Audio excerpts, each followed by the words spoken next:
Salut les loups, aujourd'hui on se retrouve pour parler du développement des capacités de clairaudience et clairvoyance. Premier point que je voulais voir avec vous, c'est pourquoi vous voulez développer ces dons. Il faut savoir que si vous le faites pour flamber ou parce que ça a l'air marrant de voir des choses et d'entendre des choses, premier point, ça ne marchera pas. Deuxième point, c'est pas quelque chose de rigolo. On fait ça parce que on a envie de s'en servir pour aider les autres ou pour notre développement personnel. Mais en tout cas, on fait pas ça parce que c'est rigolo avec des amis de voir ce qu'on entend. De toute manière, il y a de fortes chances que ça ne marche pas si vous le faites dans cette optique-là. Comment développer? Alors, on va commencer par la clairvoyance.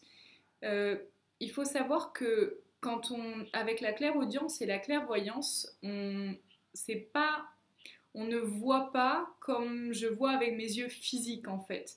C'est comme, enfin, si, il y a des formes qu'on voit avec les yeux physiques, mais souvent, enfin, pour mon cas, je reçois des images mentales et c'est comme si cette image s'inscrivait à l'intérieur de mon corps. Donc je ne les vois pas avec mes yeux physiques, mais c'est une sorte de vibration émise par un défunt, un guide ou quelconque âme que ce soit, qui vient vibrer en accord avec ma vibration à moi. Du coup, nos vibrations se rencontrent et ça permet que je puisse avoir l'image qui a ce code vibratoire. Après, il arrive tout de même que l'on voit des choses avec les yeux physiques. Ça s'est développé. Avant, je voyais pas des choses, des formes ou des guides ou peu importe. Je voyais pas des choses nettes. C'était que des formes énergétiques.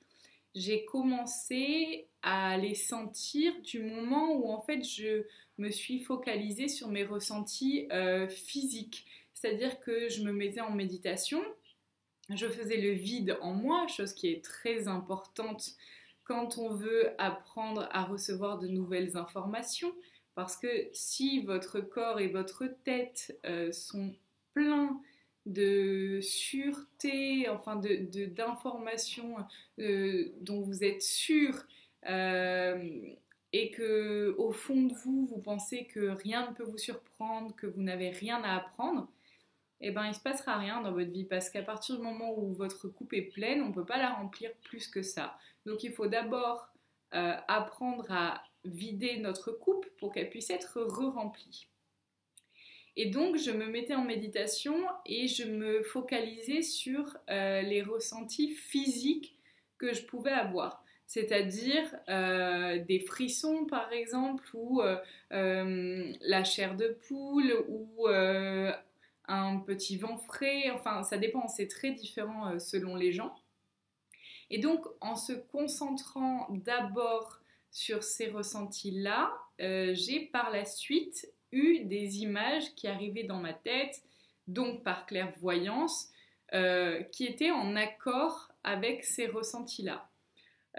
Au début, quand j'ai commencé mon chemin spirituel, je voyais plein de gens autour de moi qui faisaient de l'écriture automatique, qui entendaient des choses, et moi j'avais rien, mais rien du tout. Et je m'énervais en me disant oui, pourquoi eux ils ont plein de choses, moi j'ai rien. En fait, c'est simplement que c'était pas mon heure.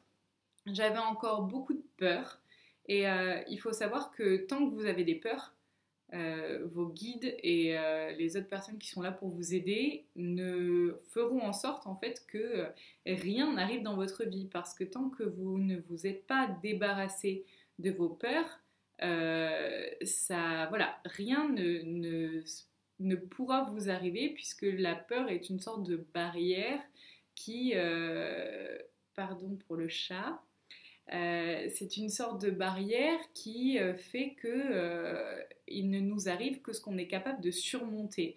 Donc si vous n'êtes pas capable, consciemment ou inconsciemment, hein, parce que consciemment, vous pouvez très bien avoir votre enfant moi qui dit si je suis capable de supporter, je suis assez grand, et puis alors le jour où ça va vous arriver, vous allez pleurer en disant oui, en fait, c'est un petit peu compliqué à gérer. Je vous donne un exemple. J'étais avec ma belle-sœur, elle entendait donc clairaudience, clairvoyance, moi rien du tout. Et je lui disais, j'en ai marre de pas entendre, je veux entendre. Et le soir même, je suis partie me coucher et j'ai entendu des centaines de personnes qui parlaient dans ma tête. Je me suis relevée, je suis allée la voir en larmes en lui disant, je suis pas capable de supporter ça. C'est trop compliqué et mon guide à l'époque avait dit la prochaine fois tu feras attention à ce que tu demandes et tu ne demandes que ce que tu es capable de supporter et que ce qui est juste pour toi. Donc premier point, pour développer vos capacités, faites le vide à l'intérieur de vous. C'est le premier point réellement le plus important. Deuxième point, demandez si vous êtes sûr que vous avez envie que ça vous arrive. Demandez à vos guides, même si vous ne les voyez pas ou que vous ne les entendez pas, demandez à vos guides en leur adressant votre requête que vous souhaitez entendre ou voir. Si c'est une requête qui est humble et juste et prononcée avec amour, il y a des chances qu'elle soit entendue. Pour la clairvoyance, du coup, voilà, vous pouvez aussi... comment j'avais fait pour développer au début, quand l'écriture marchait pas, en fait, l'écriture automatique, je demandais à ce que, par exemple, pour faire monter les défunts à la lumière, je leur demandais s'ils pouvaient m'envoyer des flashs. Et j'avais des histoires entières qui arrivaient dans ma tête.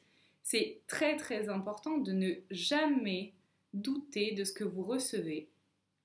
Même si au début c'est difficile et que vous vous dites waouh, j'ai une imagination florissante, c'est incroyable, j'ai des histoires entières qui m'arrivent. Ne doutez pas parce que d'une part, si vous doutez, ça veut dire que vous n'accordez pas de crédibilité à votre propre ressenti et du coup, votre capacité risque d'être un petit peu atténuée parce que comme toutes les choses dans la vie, quand vous y croyez et que vous leur apportez votre amour, elles se développent et si vous les dénigrez et que vous n'y croyez pas, forcément ça marchera moins bien. Donc croyez en vous, apprenez à méditer et la pleine conscience, c'est les premières choses qui peuvent faire que ça marche. Et ensuite, concentrez-vous sur une personne ou même une personne décédée, par exemple, si vous voulez lui parler, pensez fort à elle et vous allez voir qu'au bout d'un moment, ça se trouve, ça peut aller vite, comme ça peut mettre des semaines et des semaines à ce que vous essayez sans que rien ne se passe et au final, au bout de 6 semaines, hop, vous allez avoir un petit mot qui va arriver. Il ne faut jamais se laisser décourager et surtout avoir la foi en vous. J'espère que ça vous aura un petit peu aiguillé. Je ne vous ai pas donné de clés concrètes pour développer votre clairaudience et votre clairvoyance parce qu'en fait, vos capacités arriveront en même temps que votre propre évolution. Donc, il n'y a pas de clé pour y arriver. Il y a, à part, faites le vide en vous et croyez en vous et prenez du temps pour... voilà, si vous voulez voir, vous commencez par regarder l'aura autour de votre main que vous mettez sur un fond blanc et vous regardez le tour de votre main va former une sorte de halo et c'est le corps éthérique. Au fur et à mesure, le corps éthérique est transparent, vous allez commencer à voir avec l'entraînement des couleurs. Et ensuite, ça c'est la base pour apprendre. Et pour entendre, c'est pareil, la méditation. Videz votre mental pour pouvoir laisser place à un mental calme qui laissera venir d'autres personnes autour de lui, comme des guides, des anges ou des défunts qui ont besoin d'être aidés. Je vous dis à très bientôt et j'espère que ça aura pu vous aider. À bientôt.